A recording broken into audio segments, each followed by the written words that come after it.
शुभ सकाळ पिलामाने आजिर अध्याय को तुम मानक स्वागत।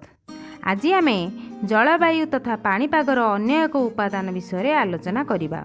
सेठी हेउची वायुमंडलर चाप। वायुमंडलर गैसीय पदार्थ गुड़िक हालुका हेले भी सेगुड़िकर ओजन अच्छी फल वायुमंडल भूपृष्ठ चाप पकाए। आम शरीर उपरे मध्य वायुमंडल चाप पकाई थाए। तेबे शरीर मध्यस्थ विपरीतमुखी वायुचाप जोगु यह आमको जना पड़े नहीं। समुद्र पतन रे वायुचाप सर्वाधिक एवं उच्चता बढ़िबा सह वायु पतला हेउथिबारु वायुचाप ह्रास पाए।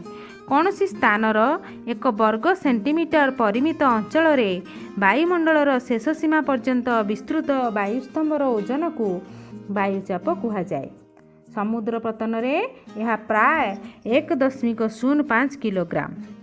वायुचाप तापमात्रा द्वारा विशेष भावे प्रभावित होता है। उष्म वायु हालुका तेणु सेठारे वायुचाप कम। शीतल वायु ओजनिया तेणु वायुचाप अधिक होता है। ग्रीष्म काल रे तापमात्रा अधिक रहुथिबारु वायुचाप कम होता है। शीत ऋतु रे तापमात्रा कम हेतु वायुचाप वृद्धि पाए। बारोमीटर बा चापमान जंत्र द्वारा वायुचाप निर्णय करा जाए।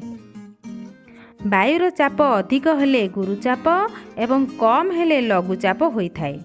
पृथ्वी पृष्ठ रे तापमात्रा रे भिन्नता जोगु वायुचाप रे पार्थक्य रही थाए। एही दृष्टिरू पृथ्वी को 7टी चाप बलय रे विभक्त करा जायछि। तेबे एबे आस देखिबा पृथ्वीर सही मुख्य चाप बलय गुड़िक किए। प्रथम निरक्ष लघुचाप बलय। निरक्ष वृत्तर उभय पार्श्व रे 5 डिग्री समाक्षरेखा मध्य वर्ष सारा सूर्य किरण लंब भावे पड़े। फल एठारे तापमात्रा अधिक रहे, वायुचाप ह्रास पाए। यहाकू निरक्ष लघुचाप बलय कुहा जाए। एठारे वायुमंडल शांत और चलन शून्य तेणु यहाकू निरक्ष शांत बलय मध्य कुहा जाए। ए अंचल रे प्राय प्रतिदिन वृष्टिपात होइथाए। एहा पर आसुची उपक्रांतीय गुरुचाप बलय।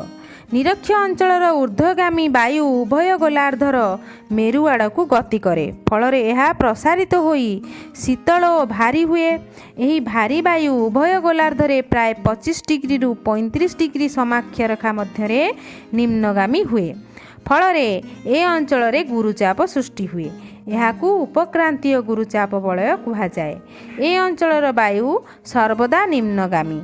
एठारे वायुर पार्श्व प्रभाव न थाए एणु यहाकू उपक्रांतीय शांत बलय कुहा जाए। परवर्ती बलयटी उपमेरुदेशीय लघुचाप बलय। पृथ्वीर आवर्तनर बेग 2 मेरुवृत्त अंचल रे अधिक।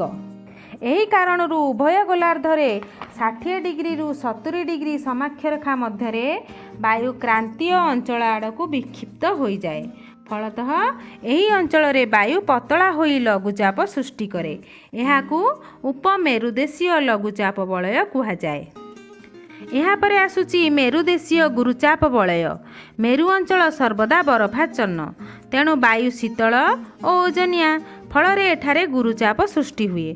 उत्तर गोलार्धरे यह उत्तर मेरुदेशीय गुरुचाप बलय एवं दक्षिण गोलार्धरे यह दक्षिण मेरुदेशीय गुरुचाप बलय नाम परिचित।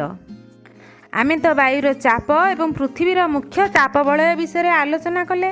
तुमे माने निज निज भूगोल बहिर 33 पृष्ठारू पृथ्वीर मुख्य चाप बलयर चित्र देखि भूगोल खातारे गोटे चित्र करिवो। एथर आजिर प्रश्न नंबर 1 गोटिए बा 2टी वाक्य रे उत्तर दियो। क वायुचाप काहाकू कुहा जाए। ख केउं जंत्र द्वारा वायुचाप मपा जाए। ग निरक्ष शांत बलय केउं अक्षांशरू केउं अक्षांश पर्यंत विस्तृत। घ उपक्रांतीय गुरुचाप बलय को अन्य केउं बलय कुहा जाए। उ मेरुदेशीय गुरुचाप बलय केतेरू केते अक्षांश मध्य अवस्थित। तुमे माने यही प्रश्न गुड़िकर उत्तर निज भूगोल खातारे लेखिनेब। आज एतिकी रहुछि तेबे। धन्यवाद।